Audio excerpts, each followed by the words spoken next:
à tous.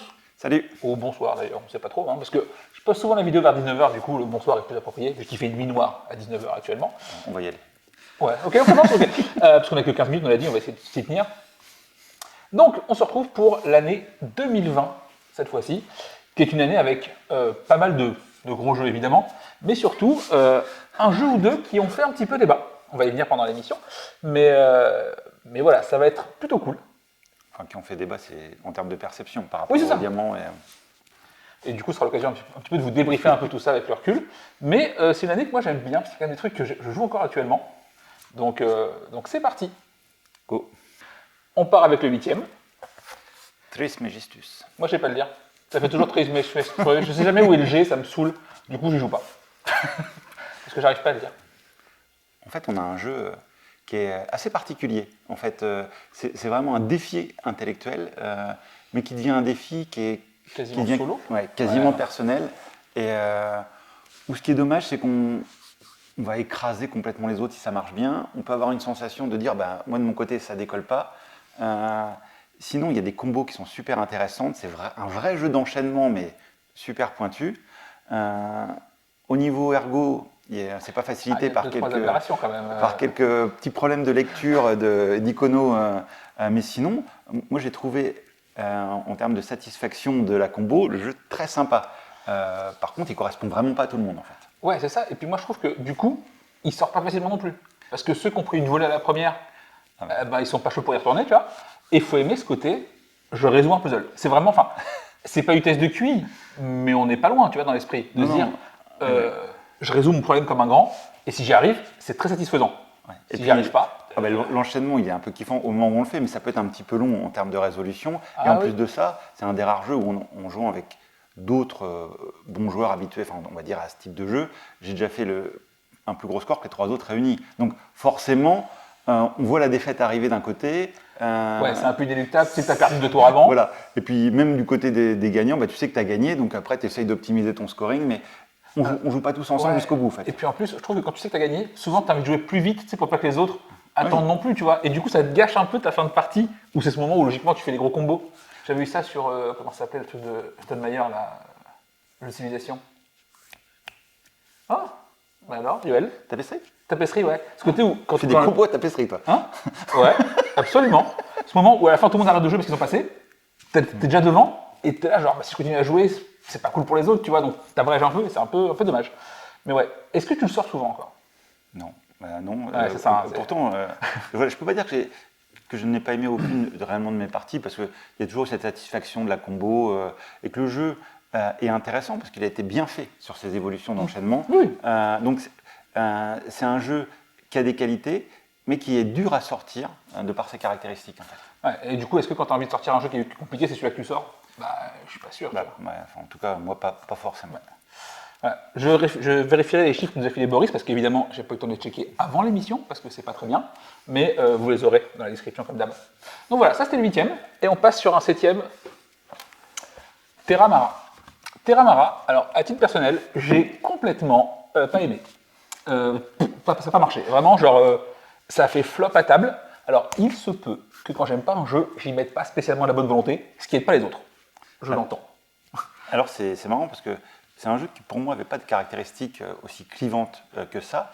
Et pourtant, ça a été le cas. On a plusieurs joueurs au niveau des diamants, mais qui ont détesté. Enfin, c'est rare, même à ce point-là. C'est-à-dire qu'ils ne voulaient pas y rejouer, alors que, moi, je trouve que c'est plutôt bien fait avec une gestion des meeples, c'est une pose de meeple où on peut envoyer des meeples un peu dans le temps, où on fera des actions plus fortes, mais un nombre de fois plus limité. Des enchaînements qui sont plutôt sympas. Et il y a un côté aussi d'interaction, on fight un peu les autres, mais qui reste tolérable en fait. Après, moi je sais qu'un des soucis que j'ai avec ce jeu, c'est que genre, le setup change complètement à 2, 3 et 4, ce qui fait que quand tu joues au jeu et que tu changes de configuration, tu te replonges dans les règles, tu vérifies les trucs. C'est un petit peu ce côté Coffee Trader, où tu n'as pas le même jeu à 2, 3, 4, enfin 3, 4, 5 en l'occurrence, et tu n'es jamais sûr de ce que tu fais, et c'est un petit peu lourd à ce niveau-là. Ça, c'est un peu relou, ce qui fait qu'à la fin, je me suis dit, j'ai d'autres choses à jouer. Tu vois, ouais. Mais le système de jeu, j'ai trouvé plutôt sympa avec les 2 niveaux. Ouais, je sais pas. Non, puis les actions qui évoluent au fur et à mesure de ton avancée, non, Voilà. Je trouvais ça plaisant, en fait. Voilà. Après, mais c'est vrai que disparition. du coup, on ne ressort plus du tout, en fait. Mais... Voilà. Moi, je sais déjà, si jamais on me le propose, je dis que j'ai Water Licorne, tu vois, à ce moment-là. Moi, j'y joue sans problème. Ok, mais voilà, mais vraiment, lui, genre, je l'ai pas vu sortir, je l'ai pas vu proposer non plus par les gens. Ah non, c'est assez rare. C'est vrai que c'est assez rare, en tout cas, je le vois assez peu. Donc voilà, on attaque le 6e de la liste, qui est un jeu assez particulier pour du diamant, je trouve. Chicago. Parce que c'est un 1800. Ce qui est du coup... C'est un mix, on va dire. C'est un faux 1800. On va dire c'est un demi, enfin même pas un demi 1800 d'un côté. C'est un 900. C'est ça va être un 900. Un 900, et de l'autre côté, c'est la pose de meeple. Donc, petite explication de ce que c'est qu'un 1800 pour ceux qui n'ont pas l'info. Vas-y. Globalement, c'est un jeu essentiellement économique, avec du partage de parts d'entreprise, avec voilà, généralement des trains qui se baladent dans cette histoire. C'est un petit peu tout ça. Et généralement, les jeux purement économiques, moi ça me fait chier, parce que c'est pas drôle. Mais moi, je trouve qu'ils marchent. Ouais, après, je trouve que les 1800, c'est une question de goût, mais il y a un public qui kiffe vraiment, qui fait vraiment que ça, quasiment. C'est ça, bah oui, c'est limite un genre à part entière de thème que ça. Coucou Laurent Lecomte. Après, sur Chicago, je trouve que le mix le rend un peu plus accessible que ces 1800 pour un public un peu plus large. Par contre, moi, je trouve qu'il a des défauts sur certaines actions qui me gênent et qui ne m'aident pas à y revenir. Je trouve qu'il est long en plus. Il est vraiment long. Tu vois. Moi, c'est un jeu où à la fin, quand ça se finit, t'es là genre, enfin. Donc ça, c'est un peu dommage. Après, il est dispo sur BGA. Je sais que le jeu est apprécié, il est joué. Pas par moi, parce que j'y reviendrai pas forcément. Mais vraiment, ouais, en fait, je crois que c'est ça. Parce que du coup, Terramara Chicago, c'est Queen Game. Je crois que j'ai un problème avec eux. Enfin, Queenhead Game, pas les autres.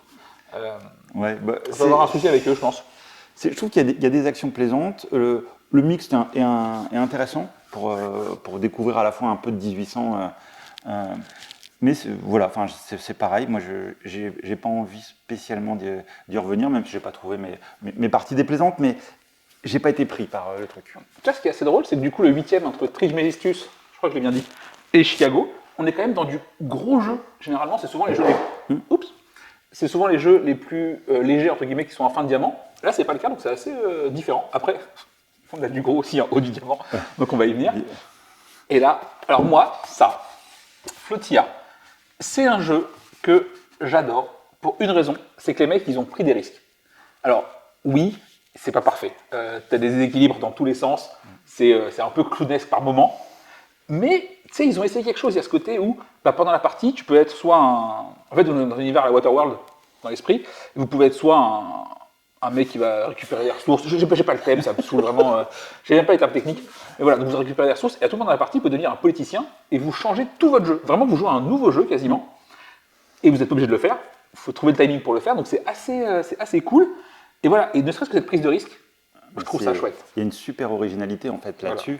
Voilà. Et c'est un des rares jeux qui a ce twist, parce que le changement de rôle va entraîner un changement de tous les décomptes, en plus de ça. Oui, c'est un vrai changement. C'est un changement radical. C'est pas juste un gimmick. C'est ça, c'est pas juste dans la partie, je change un petit peu. Et donc, il y a un vrai risque d'équilibrage qui a été pris, qui n'est pas toujours réussi. Et il y a des choses qui auraient pu être ajustées, parce qu'il y a des règles qu'on a dû même modifier, pour pas que ce soit trop un jeu de filière, on fait toujours la même chose, on prend les mêmes objectifs, mais ce côté-là est très plaisant, la variété des cartes, des pouvoirs est super intéressante, ça vaut vraiment le coup d'essayer et de se faire une idée sur le jeu, parce que c'est un jeu qui change. Ouais, c'est ça. Et là-dessus, moi j'ai toujours un grand plaisir à jouer à Flotia, malgré ses défauts. En fait. Ouais, mais parce que justement, en fait, le truc qu'il apporte n'existe pas pour l'instant. Enfin, en tout cas, pas sur l'extérieur. Ça fait plaisir, et c'est vrai que ça fait un peu de fraîcheur là-dessus. Et on se trouve dans une situation qui est assez originale. Moi, souvent, ce que je dis, c'est quand je joue à Flotia, je veux jouer à Flotia. Tu vois, j'ai pas envie de jouer à un jeu qui s'en rapproche. C'est vraiment celui-là que je veux. Après, voilà, il a ses défauts, mais je l'aime quand même. Lui, c'est vraiment genre, on l'aime pour ses défauts aussi. C'est vrai que j'aurais bien vu plus haut en fait, dans le classement de cette année-là. Mais... Pourtant, j'ai fait du lobbying, moi. Mais voilà, donc très bien. Maintenant, le 4e, parce qu'il est toujours là, monsieur Pfister. Il faut qu'il soit là, parce que sinon, c'est pas une année Diamant d'Or. Maracaibo. Maracaibo, donc c'est Great Western au pays des Caraïbes. non, c'est pas vrai, je mens. Maracaibo, en fait, c'est vraiment un best-of, on va dire, des différents jeux de Pfister, avec un peu de Mombasa, beaucoup de Great Western et un petit peu de Blackout. On arrive sur un jeu qui est très agréable, qui est fluide, qui a de la richesse avec la variété de ses cartes, mais sur lequel, pour tous les joueurs qui ont joué aux 3 autres, on a une impression de déjà vu. déjà vu. Ouais. En même temps, c'est non mais c'est il a le défaut de ses qualités, c'est presque. Ça. C'est toujours dur de revenir et de mixer différentes choses qui existent. Mais c'est bien fait en plus. C'est très bien fait et donc ça vaut le coup, c'est très plaisant. Alors d'autant plus, si on ne connaît pas les autres, on va être encore plus en découverte et le jeu est vraiment un jeu de qualité. Donc allez-y, c'est du Twister classique. Toi, t'as pas fait la campagne? Non. Voilà. Alors, moi, pour le coup, j'ai fait toute la campagne et c'était très agréable à faire. Par contre, tu vois, une fois que j'ai fini la campagne, alors, il y a quand même 15 parties, hein, donc, et ben après la campagne, plus envie d'y rejouer. Tu sais, comme si tu avais fait le tour du jeu, ce qui n'est pas forcément vrai en plus, hein. Mais après, moi, ça me fait ça pour beaucoup de jeux à campagne. Oui, en général, quand tu as un jeu à campagne, une fois que tu l'as fini, tu passes à autre chose, quoi. Tu peux avoir ce truc de dire, j'ai pas envie de revenir aux parties normales parce qu'elles ont été un peu enrichies au fur et à mesure. Donc, mais du coup, moi, ça m'a donné, une fois que j'ai fini la campagne, j'ai envie de rejouer du coup avec Red Western, parce que j'ai pas pratiqué pendant quasiment un an et demi. Et après la campagne, je suis revenu à ça parce que c'est cool. Maracaibo, c'est chouette. J'ai pas fait l'extension. Apparemment, elle est chouette. Mais vu qu'elle est sortie genre un an et demi après le jeu, quand j'ai fini la campagne, j'ai pas spécialement eu envie d'y revenir. Moi, je sais plus.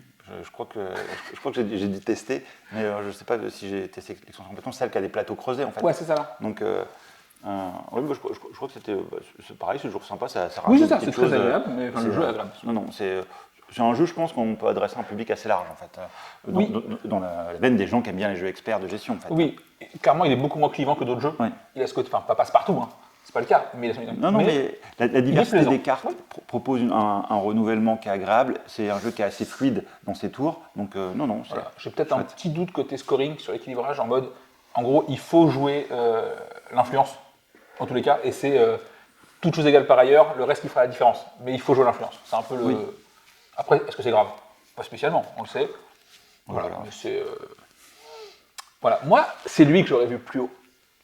Mais je sais pourquoi il est là. Barrage. Barrage, moi j'y ai pas mal joué au moment de la sortie. Et surtout, j'y ai beaucoup joué au moment de la sortie sur BGA. Parce que déjà, ça dure 1h30 et que ça va beaucoup plus vite. Ouais. C'est plutôt cool.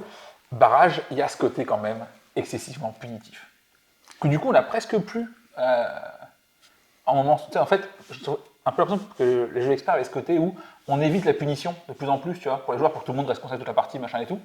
Et Barrage, ça met un peu le. Bon, je pense, on a des jeux les années qui ont suivi qui étaient pires encore. Oui, qui ont suivi, mais genre tu prends l'année genre 2019 ou 2018, il n'y avait pas trop ce côté punitif qui était un peu mis en avant. Ouais. Là, Barrage, tu retrouves un petit peu ce côté-là, genre tu peux te faire sanctionner dès le début de la partie, et c'est rude. Ouais, alors moi, Barrage, sur le principe, j'aime beaucoup. J'aime beaucoup le système, la globalité. Après, il y a 2 choses qui me gênent un petit peu dans le jeu. C'est ce setup fixe, avec des coins qui sont mieux que d'autres. Donc, qui sont littéralement mieux que d'autres. Voilà. Parce que l'eau remonte, parce que machin. Voilà. Donc ça fait qu'on va tendance à les prendre systématiquement. Enfin, ça, c'est un petit peu gênant. Et autre élément, c'est un jeu, comme il y a une courbe d'apprentissage réelle, il va y avoir des grosses claques qui vont être mises pour quelqu'un qui a déjà joué et qui a déjà l'expérience. Donc, pareil, la plupart de mes parties n'ont pas été très équilibrées. En fait. Oui, dans Barrage, c'est rarement équilibré. Ça a plus été un plaisir. Et là, je retrouve un peu dans Trismegistus, par moment. C'est dire, ah bah oui, je vais finaliser mon score, je vais poser tout ce qu'il y a sur mon plateau, je vais finir.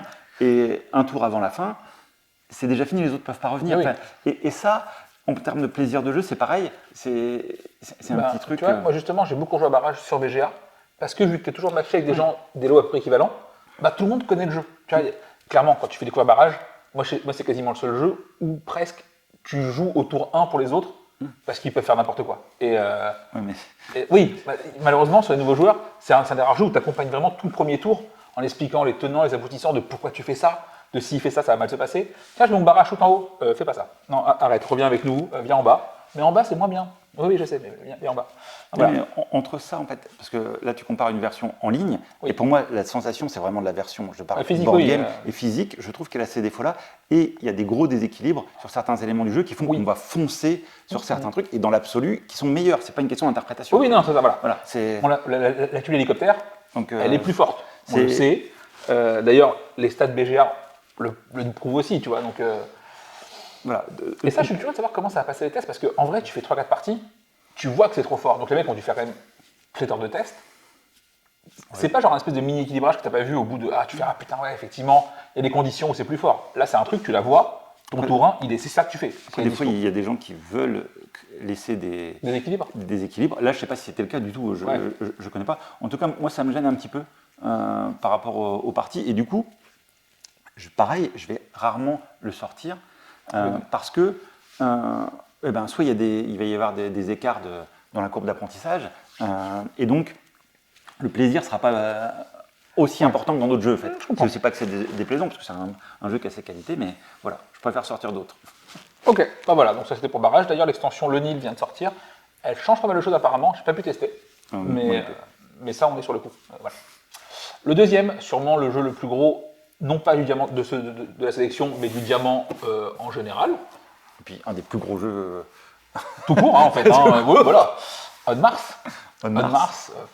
C'est bon. Donc le jeu de Vital Lacerda et Yann O'Toole par Guillaume Griffon, le fameux triptyque efficace. Là, on est vraiment dans du Lacerda. Alors, je dirais que la thématique aide à rentrer dans le jeu par rapport à d'autres Lacerda. Donc, il y a une certaine logique. Oui. Parce que tout est axé sur le système. Donc, j'ai de l'énergie qui va faire fondre la glace. La glace, c'est de l'eau. Ça va faire apparaître des végétaux. Les végétaux fait de l'oxygène. On va pouvoir mettre des gars. Et donc, il y a plus de gars qui vont venir. Ils vont pouvoir creuser. Donc, ça, tout est articulé là-dessus. Donc, c'est ultra logique. Ouais, mais c'est ultra rude. C'est ultra tendu. Et j'ai rarement eu un jeu qui m'a demandé autant de parties pour avoir l'impression de le maîtriser. Je ne dis pas de le maîtriser, mais l'impression de le maîtriser. Et de savoir un peu où tu vas, genre avoir un plan de jeu. Et puis surtout multiplier les actions, parce que c'est un jeu où si on s'y prend bien, on va pouvoir faire 3-4 fois l'action quand on va la jouer, pendant qu'un adversaire va la faire qu'une fois. Alors, c'est horrible au niveau écart entre les joueurs, parce que là, moi, je sais que c'est un jeu où, quand tu fais découvrir, tu ne joues pas au même jeu que les gens. C'est-à-dire que eux, ils se battent pour arriver à 80 points en mettant toute leur peine du monde et en prenant 8 heures par tour, parce que tu as excessivement beaucoup de choix, malgré tout. Alors oui, tu n'as qu'une action, certes, mais tu as une action exécutive qui sont souvent meilleures. D'ailleurs, appeler ça action exécutive, quand elles sont meilleures que tes actions principales, on n'est pas sûr du terme. Mais ouais, On Mars, c'est quand même costaud. Et puis même la navette, alors système assez original, on joue sur 2 plans, donc on joue en orbite et sur Mars, et une navette fait l'aller-retour. Et puis qui reste assez logique, c'est qu'elle a un cycle des retours. Parce qu'il faut qu'elle. C'est ça, tous les 2-3 tours, après ça bouge. Enfin, tout va être dépendant, donc c'est un jeu de timing à l'extrême. Oui. Et ce jeu de timing à l'extrême. Si tu rates un timing, et si on n'a pas la perception du jeu au début, forcément, on ne peut pas gagner contre quelqu'un qui sait bien jouer. D'ailleurs, une des erreurs les plus courantes, c'est la navette au début de la partie fait un tour pour faire l'aller-retour à chaque fois. Du coup, si jamais vous restez sur un lieu, vous ne restez pas un tour de plus. Oui. Mais vous restez 2 tours parce qu'il faut qu'elle revienne pour vous chercher. Et ça, si pareil, tu n'anticipes pas, c'est la catastrophe. Et puis faire 2 tours, c'est fini.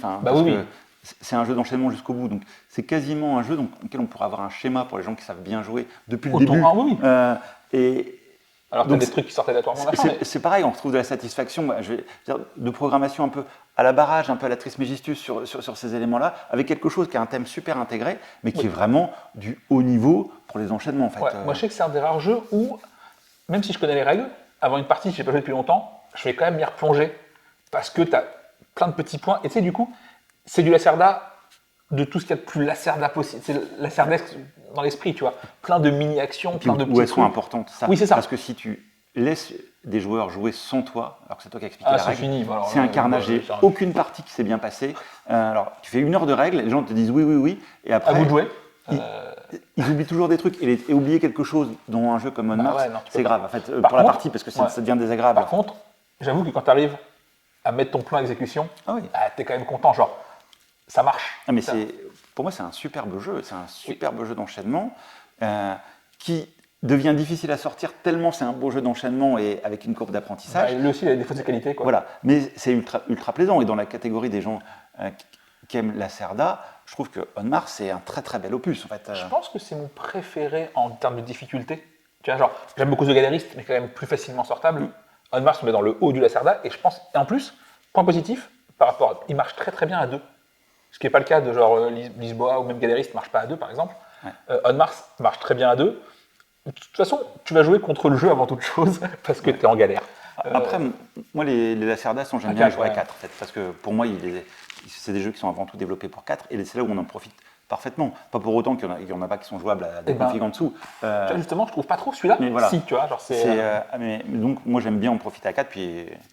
C'est le cœur pour profiter de ces beaux jeux d'enchaînement, de se faire piquer quand même des choses. Mais donc au final, il sort malheureusement peu, pas parce que le jeu est pas bon, mais parce qu'il est trop dur à sortir en fait. Ça, parce que t'as vraiment un public. On est vraiment parmi les jeux les plus complexes en fait, réellement, et les enchaînements. Et pas forcément en termes de règles, même si les règles sont balèzes. Non, c'est les enchaînements qui sont ultra compliqués en fait. Voilà. Et le vainqueur de 2020, on va y venir. c'est Crystal Palace. Ouais, je sais, partez pas tout de suite, attendez, restez encore un peu. Crystal Palace est un jeu de chez, je sais pas, Queen Game qui fait ça encore. Attends, je sais plus, on verra bien, il n'y a pas super marqué. Pourquoi c'est pas marqué d'ailleurs? Crystal Palace est un jeu de dés, enfin de dés, vous lancez pas les dés évidemment, mais vous avez un placement d'ouvriers, où le petit twist original est qu'en fait vous allez définir leur valeur vous-même, et cette valeur, il faudra les payer plus tard. Donc ça, c'est plutôt malin. Moi, je trouve que c'est vraiment une très bonne idée. Après... Moi, je trouve qu'il y a plein de bonnes idées, en fait, dans Crystal Palace. Non, c'est juste qu'il a été comparé, en fait, par rapport à On Mars ou un barrage, qui sont dans des catégories, on va dire, beaucoup plus hautes en termes de jeux experts. Et c'est ça aussi qui l'a fait finir premier. Enfin, c'est un jeu qui est moins clivant que les autres. On Mars ou Barrage, il y a des gens qui ont adoré et des gens qui ont détesté. Voilà. Crystal Palace. Oui, est-ce que tu peux le détester vraiment? Voilà, parce que je pense qu'il a des belles qualités. Moi, j'aime bien toute cette gestion des dés. Je trouve que les actions sont intéressantes. Pour autant, personnellement, c'est pas forcément celui qui était le plus haut pour moi, mais j'ai vraiment apprécié Crystal Palace, même si On Mars correspond plus au jeu et qui était plus pour moi un jeu qui sortait des habitudes. Ouais. En fait. Est-ce que du coup, c'est pas aussi l'occasion de rappeler qu'à ce moment-là, le vote du Diamant d'Or était un peu différent de ces dernières années?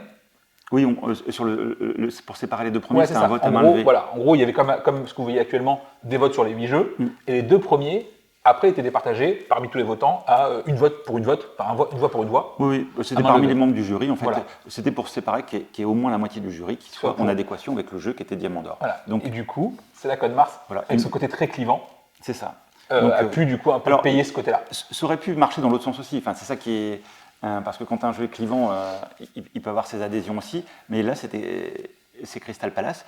Et après, je pense qu'il y en avait vraiment, là, entre Crystal Palace et On Mars, pour tous les goûts. Dans le sens où, pour ceux qui cherchaient le défi, le jeu vraiment expert avec les enchaînements, il y a du On Mars. Pour ceux qui cherchaient un jeu plus consensuel avec des petits twists quand même mécaniques qui sont intéressants, des actions qui risquent d'être tendues avec un niveau d'interaction qui est assez important en fait pour un Eurogame, il y a Crystal Palace. Donc pour moi c'est vraiment deux jeux et c'est souvent un peu l'optique de la sélection du diamant, c'est de trouver des jeux qui vont s'adresser à différents types de personnes. Le but c'est pas de trouver 8 jeux qui vont correspondre à tout le monde, on sait que ça n'existe pas. Non, mais... voilà. Moi je sais que Crystal, par exemple, genre on disait qu'On Mars c'était un jeu compliqué en termes d'enchaînement machin et tout.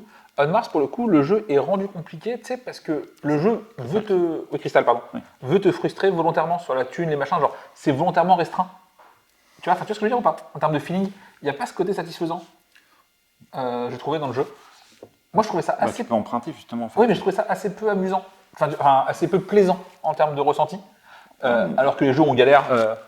on aime bien ça, donc on galère, on connaît. Ah non, moi je suis pas d'accord. En fait. Ouais, ok, moi c'est vraiment... Crystal, moi j'ai vraiment bien aimé aussi, en fait. Donc c'est pour ça. Après, on a toujours un petit affectif personnel. Moi en plus c'est l'espace, tu vois, de Mars. L'espace, on a déjà dit qu'on pouvait plus le chiffrer. Oui, on l'a déjà dit ça, je crois, le thème. Mais tu défends à chaque fois l'espace. En vrai, j'aime pas le thème. Je déteste ce thème. Mais les jeux qui sont faits dans ce thème-là marchent bien. Du coup, je suis emmerdé, tu vois. Mais en vrai, moi, tu me fais un On Mars, tu me fais un On Pirate, je suis client 100 fois, tu vois. Et tu me vois dans la rue en train de défiler avec la boîte et tout. Au lieu de ça, j'ai Mars, quoi. Je peux plus de ce thème. Donc, voilà. Donc, est-ce que tu rejoues à Crystal Palace? Crystal Palace? Est-ce que tu y rejoues? Mais en fait, dernièrement, je veux dire, j'ai pas rejoué à trop de jeux cette année-là. Mais ni On Mars, ni Crystal Palace. Pourtant, si on me propose une partie de Crystal Palace ou d'On Mars, je vais y aller. Et On Mars, j'aurais plus un phénomène de réapprentissage parce que je pense que j'ai perdu tout le niveau que j'avais eu dans ma courbe d'apprentissage. On Mars, c'est pas ça le problème aussi, c'est que, en plus, non seulement il te faut du temps pour être bon. C'est ça. Et après, tu le repères vite. Ouais, c'est ça. Et t'es là, attends, ah putain, mais non, c'était ça qu'il fallait faire déjà. Parce qu'évidemment, si tu te plantes, genre, troisième étape de ton enchaînement, bah tu le payes à l'étape suite. Et je pense qu'il me fera forcément une partie ou deux avant de revenir. Déjà les règles. Non, mais avant de revenir aux sensations que j'avais. Donc, j'ai pas forcément envie de refaire toujours ces deux parties pour. Donc, c'est. Tu sais, c'est un peu le côté des jeux à campagne où t'as pas envie de refaire les deux premières parce que t'en as ras le bol. Tu sais, c'est là, genre, non, je veux jouer. Mais par contre, pour les amateurs de défis et de jeux d'enchaînement ultra pointus, On Mars, c'est un régal. En fait. Donc voilà, je pense qu'on a fait un petit peu le tour des jeux de cette année-là. Est-ce qu'on en a oublié cette année-là? C'est possible. C'est très possible, c'est très possible. Comme chaque année, de toute façon, on peut toujours... Je me demande s'il n'y a pas un Shem Phillips dans l'eau qui se balade, tu sais, qui a dû s'arrêter pas très loin, parce qu'il y en a tous les ans aussi. De toute façon, chaque année, on en prend 8. Donc, les années qui sont denses, où c'est assez équilibré, les 9, 10, 11, sont des jeux. Oui, ou entre le 6e et le 10e. Des fois, ça se joue à 2 votes ou 1 vote, on va dire. Ouais, c'est ça. À un pouillème près, comme on dit, chez moi. Non, mais je pense que la sélection, elle est assez intéressante parce qu'il y a des jeux très différents cette année-là, je trouve aussi. Oui. Et on va dans l'ultra pointu à des jeux plus classiques, plus consensuels, quand même des originalités, d'autres qui ont des twists assez particuliers. Donc, j'avoue, moi, j'aimerais bien revoir la mécanique de Crystal Palace, qui est de payer tes ouvriers, avec la phase DD. Je trouvais ça assez cool. Mais pas assez pour que le jeu m'en mangeaille, mais ça, voilà. Non, donc... après, je pense que c'est pareil, toute cette sélection-là, moi, j'y rejouerais plutôt de plaisir, en fait. Ouais. J'ai pas de blocage, je sais que toi, Terramara, Terramara, c'est un no-go, tu vois. Non, je vais te dire, ouais, non, mais attends, il y a un truc à faire, je vais jouer à Snap, c'est un truc comme ça, tu vois. Terramara, c'est vraiment non, mais sinon, effectivement, les autres, oui. Crystal Palace, je vais te dire, genre, t'es vraiment sûr? Si tu me dis oui, on va quand même y aller, hein. Mais voilà, donc, fin de cette année-là. Je vous mettrai en bas les chiffres de l'année en cours pour les jeux les plus joués, machin et tout. Merci Boris pour le taf, c'est vraiment cool de compilation. Et comme toujours. Et puis ce qu'on disait aussi, c'est que pour les années suivantes, on va attendre de toute façon, parce que là, avoir du recul pour des prix qui ont été faits depuis moins de 2 ans, c'est un petit peu dur de savoir. C'est pas ma conclusion, mais d'une force. Oh là là. Mais voilà. C'était pas écrit. Non, c'est pour ça. Alors, à sa décharge, il n'y a pas de brief, du coup, il ne faut pas savoir qui spoil. Non, globalement, ce sera du coup la dernière vidéo sur la série. Parce qu'effectivement, 2021-2022, on n'a pas assez de recul pour savoir si les jeux vont rester dans le temps ou pas. Oui. Parce que le temps, ils y sont là maintenant. Si ce n'est que pour 2022, Ark Nova, a priori, est parti pour rester. Oui, et puis après, les autres. Après, il y a une autre complexité aussi, c'est qu'il y a beaucoup de jeux qu'on a dans des versions originales. Donc le temps qu'ils sortent déjà en version française, des fois ça fait 1 an, voire une bonne année après. Oui. Il y en a quelques-uns qui sortent dans un timing un peu plus serré. Donc avant de voir s'ils s'installent, il faut qu'il y ait suffisamment de gens qui les jouent. Et c'est pas toujours évident, donc quand c'est trop proche. Donc on va attendre. Voilà. Quand tu vois que Coffee Trader, qui est dans la section 2022, est toujours pas sorti en VF, non, mais... fatalement. Et puis les effets, Imperial Steam, c'est pareil. Ça vient d'arriver aussi en VF. Il est assez récent, donc oui. On n'a pas le temps d'avoir du recul sur du jeu et surtout la rejouabilité. Bah, c'est ça, parce qu'évidemment, en faire une, ça peut être cool. Oui. Voir ce qu'il y a dans le bid, il faut en faire un peu plus. Est-ce qu'on commence un petit peu à réfléchir à la sélection 2023 ? Évidemment, parce que du coup, la sélection vraiment est postée, si je traîne pas trop, une semaine après la vidéo. Maintenant, ça va être posté demain. Oui. Ok, donc je me bouge vraiment, je fais ça ce soir. Demain, je poste demain. Donc du coup, vous aurez la résultat dans la journée où je poste la vidéo. Du coup, j'arrête de la poster le matin. Et il y a quand même pas mal de trucs cool en 2022. 23, du coup. Bah, c'est pour la sélection 2023, c'est les jeux de 2022. Voilà. Et donc, il y a encore de l'incertitude parce qu'au moment où on fait la vidéo qui est juste avant. Moi, je pense que j'ai mon top 8 à titre perso. J'ai le mien. Moi, je sais que j'ai mon top 8. Voilà, j'ai le mien. Mais ce ne sera pas celui qui va être. Ouais, moi, j'ai un jeu ou deux, je pense qu'ils passeront pas. Hein. Si t'as Stato, si tu m'écoutes. Moi, j'en ai quelques-uns qui vont avoir du mal. On t'aime beaucoup, mais je pense que ça va pas le faire. Hein. Mais dans mon cœur, toujours, voilà. Donc, on vous dit merci pour nous avoir suivis tout au long de cette série, qui était quand même de 6-7 vidéos, hein, ça commence à faire. Et puis, on vous retrouve très bientôt pour vous parler du Diamant d'Or 2023, pour vous faire un petit débrief de la sélection. Et voilà, on vous fait des bisous, portez-vous bien. Salut!